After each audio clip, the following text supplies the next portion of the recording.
Hello, everyone tuning in. My name is Jill Berkowitz. I'm the host of the 160 Characters podcast. And today joining me is Kelly Colman. I've actually been so excited to record this episode since the first time we met not too long ago. Welcome, Kelly. Hello, great to be here. I can't wait to dive in. So I'm literally going to dive right in. I Great. find your whole career trajectory totally fascinating. I Thank loved you. reading about it. I did a little research, obviously in order to prep. And at first glance, it's actually interesting. At first glance, it seemed very varied. But then Yeah. once I looked into each of your roles, I started to notice some themes, when it comes to technology, sales, coaching, business growth, obviously, and I'm probably missing some, but I love that I sort of took a second glance and thought about it and said, wow, there's really a lot of similarities between all these things that Kelly's done over the um, years as a chief growth officer at Xenesis and with your extensive experience as a business growth consultant and coach, as well as your previous leadership in sales, Mhm. customer success, notably during your 15-year tenure at Concur. Did I get that number right? Yeah, right. It's in that ballpark. Yeah, Yeah. I approximately. know. It's clear that your journey has had such a multitude of experiences, and Mhm. I love that. So, can you provide our listeners with some insights from your, I guess, transition from 15 years at Concur to how you kind of got to your current role as Sure. Chief Growth Officer as Zenesis, and then a favorite question of mine that's related is, have you seen any common threads over your career? It's something I've really thought about in my own career Yeah. transition. So it's a question I like to ask other people when they look back on all the things that they've done. Have you noticed any parallels or common threads? Yeah, I love this. Thanks for asking. And it's really great to be here. So I think a lot about this too. And like, gosh, I've been all over the place. Wow, I have a lot of tools in my toolkit, if you want to think about it that way. And then I really have done some reflection around the evolution. And I really like this word emerging. And I think about that in Me two too. ways. Yeah, I think about that in two ways. One is myself, sort of like this continuous growth where I'm consistently emerging from role to role and taking things with me and doing something new and different. But I also think about it very tangibly in terms of emerging markets and technology. And I've reflected on the fact that I really like doing hard things that have never been done before. And that's something that more recently I've really embraced around just because it's never been done before or never been done in this way doesn't mean it can't be done. And why not me? Why not here? Why not now? There are only certain people who will actually go tackle those hard things. So bravo to you. Yeah. And embracing the embracing that doing hard things is okay. It's nothing to fear necessarily. It's just taking the tools and the skills you may already have, or maybe it's learning new ones, but it's that constant learning and growth through that, saying, okay, maybe I've done something similar. I can apply that here. Maybe we'll tweak it a little bit and it's okay. We're gonna try it, we're gonna figure it out, and we're gonna progress. Such a mindset shift, really, for people who don't see it from that perspective. I think I see it very similarly to you because Mhm. I don't look at failure as failure. I look at Right. it as, it didn't work. What can we do differently next time? And it's 100%. okay. Yes, exactly. Like I don't even use the F word. Yeah, yeah. Yeah, Yeah. yeah, I understand. I really Yeah. don't either, come to think of Yeah. it now that you mention it. I don't think Yeah. it's really part of I my love that you mentioned. vocabulary, but Yeah. Yeah. I kind of had to point that out because that's always been really important to me. I guess also since, in my previous life I was a teacher, I sort of had to instill that in all my students also, that it's okay if this test didn't go well. It's okay if you had a really hard time on this writing assignment. I think the same thing goes for career. It's Yeah. okay if something's difficult. You need to be able to tackle it and work through it and learn from it, most Yeah. importantly. Because I think a lot of times people these days, we just get really comfortable. It's easy to get comfortable and stop asking questions and stop challenging the status quo. And, it's not sometimes always very well received to challenge the status quo. You're going against the grain, you're asking hard questions, you're doing something different. And then, there's that, why are you doing something different? Why don't you just do what everyone else does?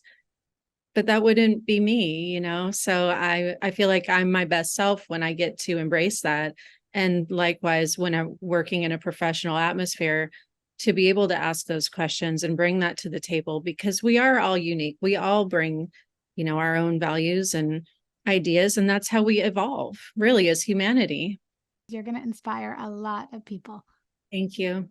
So as you know, I'm a content associate for Clerk Chat, which is a tech startup specializing in two-way messaging for businesses. I've been with the company for over a year, and during this time, I've had the privilege of witnessing remarkable growth, which has been inspiring and so exciting to be a part of. So given your experience as a business growth consultant and coach, I'd love to chat about some strategies that you've found to be effective in fostering growth for businesses. And if you want, or you're comfortable, could you maybe share, a specific success story from at some point of your career that is top of mind, maybe? Sure. So, I think about when I've joined a couple of the different teams that I've joined, even in different businesses. And it's really about, where are we today and where do we want to go? How are we going to get there? And I really think about, is it a 3-year plan, a 5-year plan, a 10-year plan, or even in the likes of Xenesis, we're looking at a 20-year plan, a 50-year plan, a 100-year plan. And how do we back into that? And then breaking it down to incremental steps. So if that's, what do we need to get done in the next 6 months, the next year, and also being able to adjust either based on market conditions or things happening in the world. For example, even in my current role now, we were actually planning to be in the Middle East, attending the Dubai Air Show in November. And, it was a big focus for us up until a few weeks ago when we started rethinking, you know what, we can continue to build relationships remotely and plan for maybe a visit in the spring, while we, continue to work through the steps to get where we want to go. But all things considered, maybe now is not the best time to be in the Middle East, and that's okay. So, it's just kind of like reflecting on all things considered in the world. We can still make a difference. We can still achieve our goals, maybe slightly shifting along the way. Do you think flexibility is a huge piece of growth, or? So that flexibility is really key. And I think asking and working collaboratively with our potential clients, our early adopters, our potential partners, and just, not only sort of asking their guidance and feedback, but providing ours in a way. Stephen Covey, 7 Habits of Highly Effective People, one of the first 7, or one of the first of the 7, I guess, is seek first to understand, then to be understood. So I try to use that, woven in, especially as I'm looking at working with other parts of the world where things happen differently. And, face to face is critically important in the Middle East. And we embrace that fully. And yet also asking, how can we continue to build our relationship, maybe in a remote way, so we're all having to work through this differently, maybe than we thought we would originally in a certain time frame. Not that it won't happen, it's just paused. So we've still laid out the steps to get where we want to go. Maybe it's initially working through, obviously, introductions, meeting more of the team, working through requirements gathering and understanding their business needs and how we're planning to launch our product and service.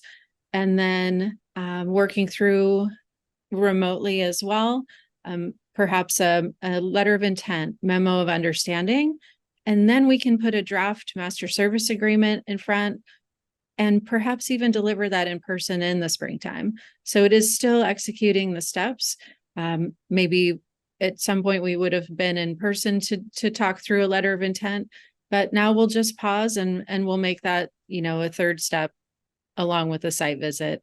So, yeah, we're asking for that flexibility while we're receiving it as well.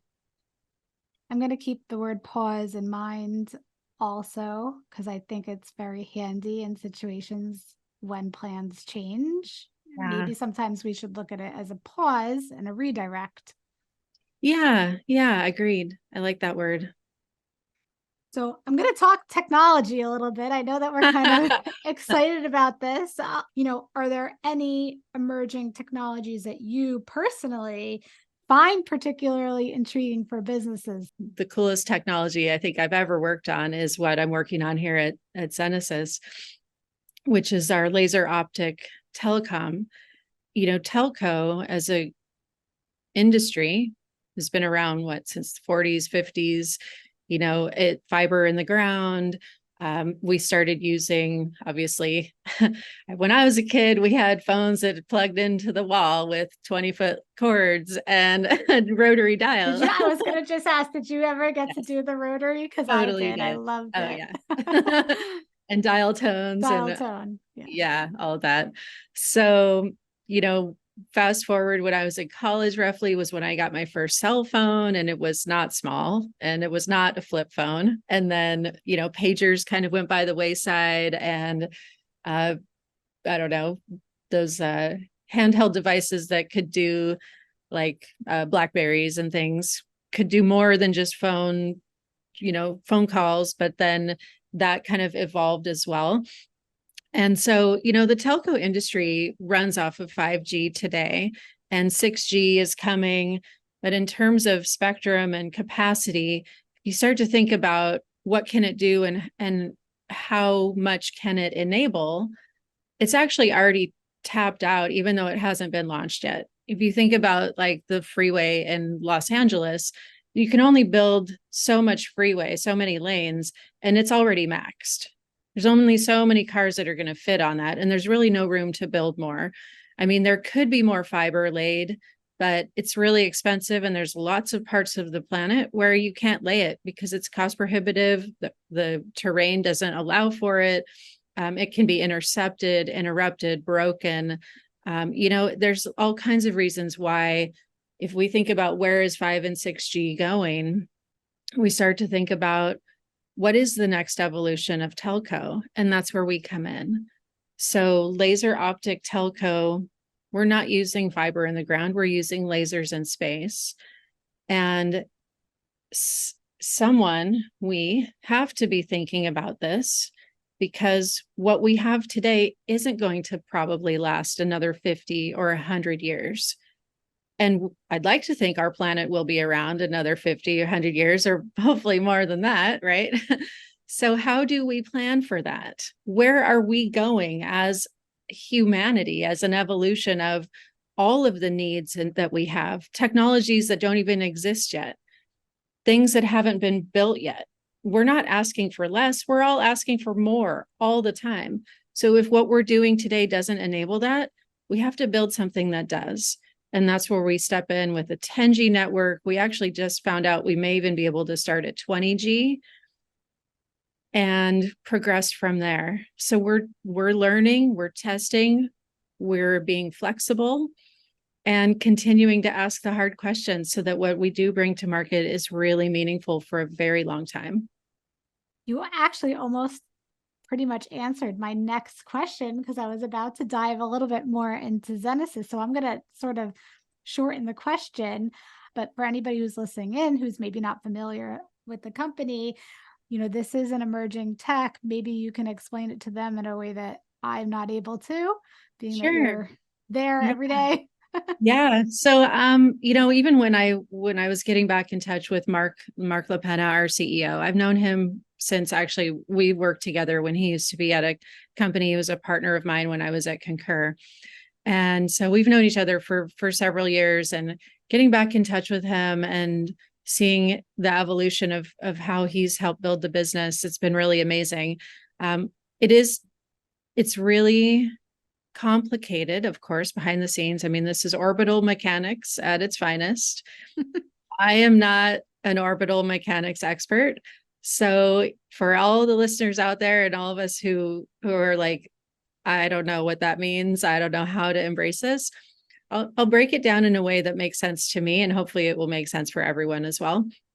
Like when I was a kid, I used to do a lot of puzzle books, crossword puzzles, word searches, and dot to dots. And the way I think about what we're building, this network of satellites in space, it's like a dot to dot.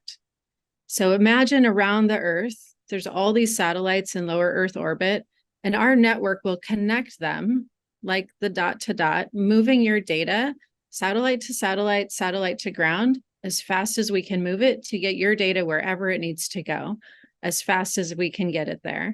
And that's what we're building into the software behind the scenes. So we have the hardware elements, and then the software will use AI and machine learning to find those routes and consistently and constantly move them faster and better and more efficiently. And if for some reason a satellite goes down, or a component of it isn't working, the system will acknowledge that satellite here, not part of the system at this moment, will reroute and move that data so it becomes a non-issue. And that's that AI machine learning constantly finding the fastest path, the fastest routing, satellite to satellite, satellite to ground, to move that data all over the world, ultimately connecting the unconnected. We really want to find that parity for all of humanity. There's no reason that we should have that disparity for any human. We really want to bring that forward. And the idea of connecting the unconnected is really amazing, because it's true. There are places where there is no or little to no connectivity, Right. and that must be a challenge. Huge challenge. It's interesting. We think about, well, even here, domestic US, and I mean, we have desert areas. We have areas of very dense trees, mountainous regions. The whole planet has areas like that. And sometimes they're all in one small space, like Bhutan or Oman. So, or sub-Saharan Africa, like all of these places have really diverse terrain and landscapes. And these are the communities we want to serve. I mean, there's amazing things happening in all of these parts of the world. Again, no one's asking for less. They're saying, how do we continue to be efficient in what we're doing, what we're bringing to our communities? There are people in villages all over the world that create beautiful things. What if they could sell on Etsy?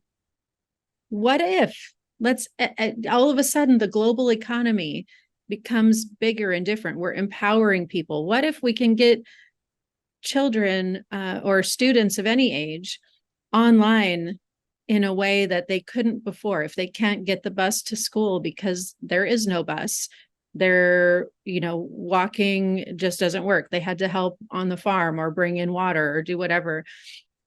They couldn't get to the classroom. If we can help them get access from wherever they are, get that learning capacity, bring them up. What about healthcare? I mean, one of my nieces is a really active outdoors person, and she likes to rock climb in places that are hard to get to, or, do other mountaineering things. Well, we have mountains all over the world where people could be climbing or injure themselves. And what if they want to call their doctor back home and, like, I think I twisted my ankle. Great, let's do a remote session. Let's talk to someone I know and trust that knows me, and I can get the sort of initial assessment, or I can get remote care wherever I need it. All of a sudden, it isn't just about the haves having more. It's also about serving the communities that are underserved, that don't yet even have that baseline. For whatever reason, let's bring that. Let's use this backbone infrastructure through our laser optic technology to bring up communities for economic enhancement, economic development, and ultimately, really bringing everyone up. You're doing amazing things. This is reminding me of very different, but it resonates with me a bit. 20 years ago, when I graduated college, I did a cross country trip with a friend. Okay. And at one point, we were in California driving through the desert, Death Yeah. Valley, I think. I hope I'm getting my geography right. I was so panicked because there was just nothing for miles. And, there are signs about keeping your windows closed and what to do with the air conditioning. Now, I don't think I'd ever been to a desert before that. So had I been, I probably wouldn't have been quite so Concerned. nervous. But one of the first things I remember thinking to myself is, do our phones even work out here? I Right. mean, I don't know. I really don't recall if at the time they did or whether they do now because I haven't been back since. But it reminds me of this conversation a bit. To Yeah, me, that was a really remote piece of land for a really sure. big stretch. And I'm glad I did it. I'm glad I had the experience, but it was concerning. What if Yeah. something happened and we needed help? How were we going to get a hold of anybody? I Same don't know thing that on we the could ocean. have. Yeah, yeah. Same thing on the ocean, I mean, once we go, so I did a sailing adventure over the summer. We went from Santa Barbara to Catalina Island on Oh, a, that's so fun. yeah, it was beautiful, a 45-foot sailboat. And once you kind of get off, it's about 22 miles to get to Catalina. But once you kind of get past the 4 mile mark, you're in the Pacific Ocean. It's a lot of blue out there, a lot of ocean. It doesn't, on the map, it's like, oh, that's totally fine. I might still be able to see land over here, but no, you can't. And there's this cutoff point once you pass the shipping lane where you really don't have connectivity. And I mean, we're a pretty small boat in a giant ocean. What about other people who are out there? What about cruise ships? What about military ships? I mean, there's so many more ways we can be efficient and helpful with the technology we're bringing forward for, again, and we'll say connecting the unconnected. And it isn't just about reaching areas that don't yet have it. It's about parity, accessibility. And then, if we take, like, put a little cherry on top of this cake that we're building, there are really cool things we can do even beyond some of what we've just talked through. Some of the conversations I've been in recently are thinking more like, what about tracking carbon emissions? How can we positively impact the planet as a whole, even knowing weather patterns, impact crop growth, help the farmers know what's coming so that they can plant the things that will grow based on the seasons and uh, the changing weather around them, and like really future forecasting. I mean, we go back to the old farmer's almanac. Let's fast forward, and now they can look 10 years ahead because we looked at patterns and we also looked at what's available now. And maybe our backbone infrastructure can really help bring that to something meaningful, that bring the data to the teams that need it to make their business decisions and go forward.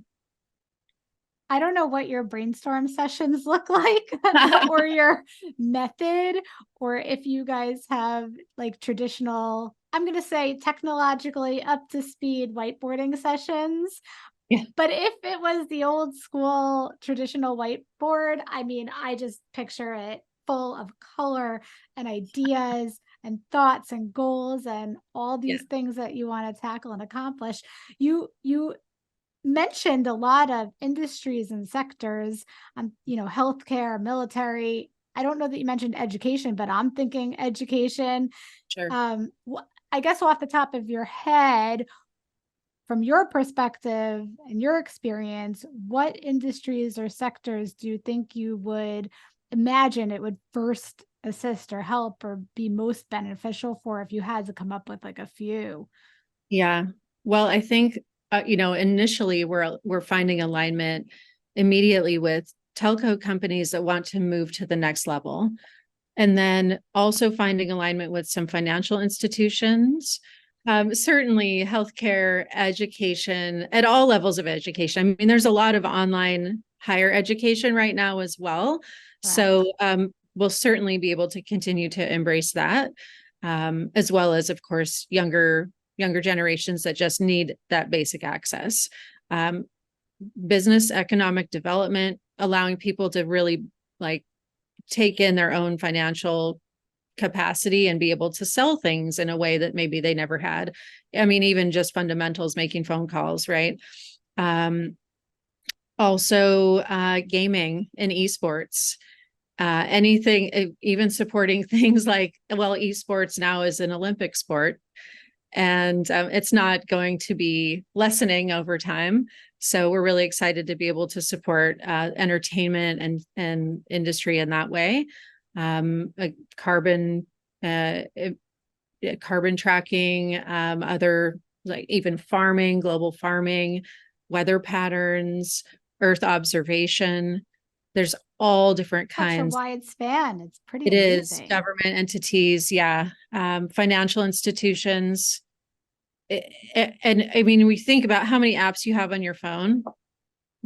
Again, they're not, we're not necessarily removing apps.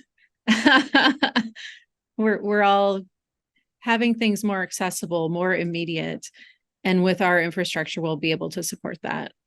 That's amazing. When I was first trying to learn about Xenesis, Yeah. I went on your website and you guys have a link to your YouTube. I guess it's embedded, the Yeah. YouTube video. And one or two sentences really caught my attention. I'm just going to read them to you. Our highly secure, ultra low latency, high bandwidth system will change everything. Scalable for everyone, everywhere. I really love that. It's a really powerful statement, and I think it kind of touches upon the unconnected Yes. also. So could you share a little bit more about how Xenesis plans to actually achieve these capabilities? So for instance, So when we think about security, we think about the spectrum of laser that we're using, which is in the 15 to 50 range. And according to SDA, the Space Development Agency, this spectrum is undetectable and invisible. So literally, for someone to find our network, they would have to literally have a laser right in front of it and the same exact frequency for some period of time to be able to intercept it. it's But so interesting. yeah, but the chance of that happening is slim to none. So, the way that the SDA defines it is invisible and undetectable.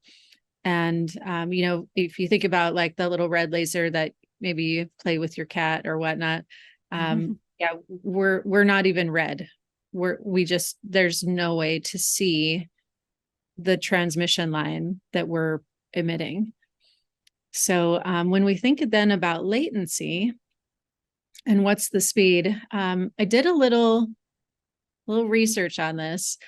And of course, working with our orbital mechanics and technology teams, the latency that we're tracking right now is, let's say, 30 to 50 milliseconds. The average blink of a human eye is 100 milliseconds. So we're moving data faster than the blink of an eye, twice as fast as the slowest blink. I mean, you can't even catch it. No. I see that you all really want to help. Yeah, I think about that a lot. At least that's what I'm taking away from it. Yeah. How can we enhance or help or make better, Yeah. or as you said, connect the unconnected, be able Yeah. to provide connectivity so that places around the world can do the things they need to do or be able to do or want to do. I think a lot as well, at the beginning we were talking about that word emerging and the reflection of what have I done with my life? And, none of us are getting any younger. Not getting any younger. I'm not sure I would want to, even if I were offered. But I also think more now about legacy and what am I leaving behind, or what are we leaving behind? How can we positively impact future generations so they have the resources they need to continue to grow, evolve, expand? build humanity, because I won't be here of my own volition forever and ever and ever to do it. What if we put a mechanism in place like this backbone infrastructure that can support humanity for 50 to 100 years, maybe longer? I read a really cool article from NASA the other day. Now, it was from 2020. It's not from 2023, but I read it anyway. The Okay. title was 20 Breakthroughs from 20 Years of Science aboard the International Space Station. It covered such a variety of topics like disease research, testing tissue chips. That's something I'd never heard of, so I had to read more about that. Stimulating the low Earth orbit economy, 3D printing. I know my Right. son's really fascinated with that. And so then I remembered you had mentioned the International Space Station conference, I think that you had been to, right, Yes. previously. Yes. Um, and so I was going to ask you, I wanted to ask you kind of a question, can you tell us more about how Xenesis can sort of collaborate with Airbus, right? It is. Yeah. And how your technology is really contributing to the space communication.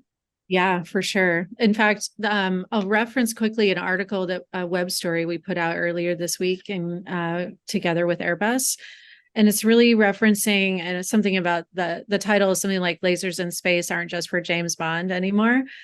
But really Great thinking about, title. yeah, thank you. It was fun really working on that. It's a lot of fun. Uh, you know, um, the impact we can have working together in the space station. Again, it's not just how do we make a difference for a specific set of people. It's the International Space Station is international. We're by means of being there, maybe what we'll start with is very incremental.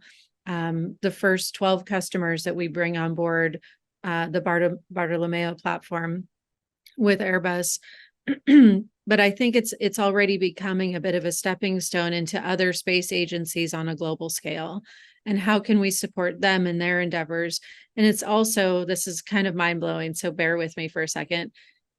If we turn around our network, it's not necessarily solely coming back to Earth, but what if it starts to turn around and go the other direction? It goes out to other planets, it goes to other space stations, because there are more space stations being built for potential launch in 2027, 2028, 2030. So now we have what could be called edge node computing, where we're sending our signals the other direction to keep the network building.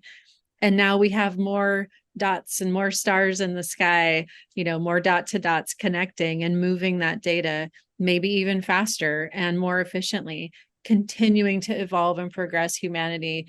And that's that evolution it's just incredible. It's almost like endless. It's so incredible. I went to the Kennedy Space Center when I was really young. I Yeah. loved learning about NASA and everything. I haven't been there in Years. years. We're going to take our son is currently, we have 3 children, but our oldest is currently fascinated with airplanes, but it sort of has a peak of an interest into everything when it comes to rocket ships and space exploration. So we're going to go, and I'm so curious to see how the technology has changed since I was a little kid and I was there. I'm not going to recognize anything, to be honest. I mean, I don't have a strong memory of it, but I can't wait to go and see and more importantly, see it through my children's eyes, my Yeah. oldest in particular, because he has this fascination and interest in technology. Yep. I can't wait. I'll have to tell you about That it. sounds great. And you're making me think of a word. I don't know if I made this up or if I heard it somewhere over the years, but this word wonderment. Hmm.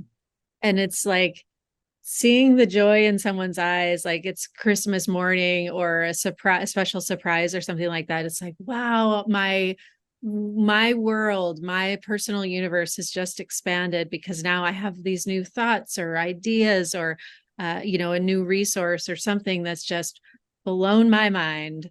And if there ever was a box, I'm not in that box anymore. I now have this new way of thinking about something that I hadn't thought about before. So I love that. I love what you're describing, and I can't wait to hear more about it.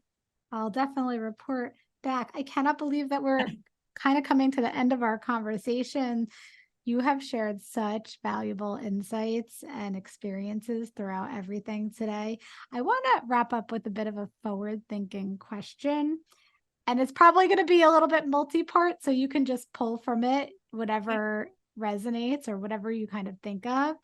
What gets you most excited about the future of telecommunications, or what are some trends that you think that we should be keeping an eye on?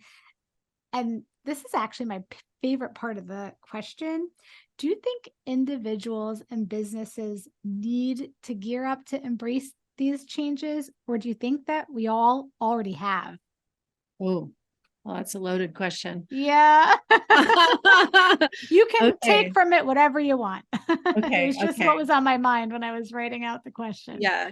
So when I think about the future and what kind of gets me up in the morning, I really want to build an ecosystem in space, a marketplace of businesses and commerce, and use our backbone network infrastructure to support that. And that really, it just is, it's so huge and it's so vast and it's so big. All the businesses that are exploring outer space right now and how much farther we can go, as well as make a difference for humanity today on this planet. That's amazing. And if we can build an ecosystem of collaboration in such a way that literally there's no industry that couldn't be supported, every industry can move forward, humanity can move forward, both on this planet and elsewhere, even lower Earth orbit, middle Earth orbit, everywhere in between. That's what, it's so big. So I'm I really see excited it. about I it. see the excitement. Yeah, yeah. So that's what kind of gets me up in the morning. Like, I want to build an ecosystem in space. On top of that, when I think about trends, I do see more. You were mentioning an article that NASA put out a couple years ago. I think that that phrase "space is open for business," I'm starting to see it more. And I don't think that's just because I'm in the industry now. I've really only been in this industry a little over a year. So I can't say I'm like fully entrenched in space, but I am seeing a lot more articles come out. It's feeling more mainstream. There are ways and means. I mean, we've got autonomous vehicles kind of coming up in good and maybe not so great ways for different reasons, but we're learning, we're growing through it, and that's how we progress. So, I think it's starting to shape how people think and realize there's a lot more we can do with this technology. And to your third point about, are we embracing it? I think younger generations in particular are embracing the opportunity. In some ways, older generations are as well, but they're not going to be the ones to carry it forward in the same way that the younger generations will. So as much as we can encourage all ages to embrace to whatever extent that they're involved, I think that's the most important thing we can do, is continuously educate, learn from each other, pass it down, and make sure we're building something that's viable and meaningful for everyone for a very long time. One of our goals with the 160 Characters podcast is to open and create conversations about innovation and technology. And I really, truly believe that this episode is helping do that. And I hope people walk away having something to talk about that they can share with somebody else, maybe pull something that they learned. So thank you so much for everything. This was such a Thank pleasure. you. Yay, I'm so glad. I really appreciate you having me. And I know we're nearing a special holiday here in the US. Yes. One of my favorites. So a little surprise. Pardon me for half a second. That's okay. You might edit this out. I don't know. That's okay. But Oh, I yes. love this. So So just festive. so festive and in honor of all the ways that we can continue to have fun and be creative. I think having fun is often overlooked, and it should never be overlooked, especially when we're thinking about business. And, why not be open-minded and continue to ask those hard questions? For those listening in, if you're listening on audio and you're not watching the video, Kelly has this really fabulous, almost masquerade like mask on, and I just love it. And what she said to go with it is something we should all remember. So thanks for tuning in.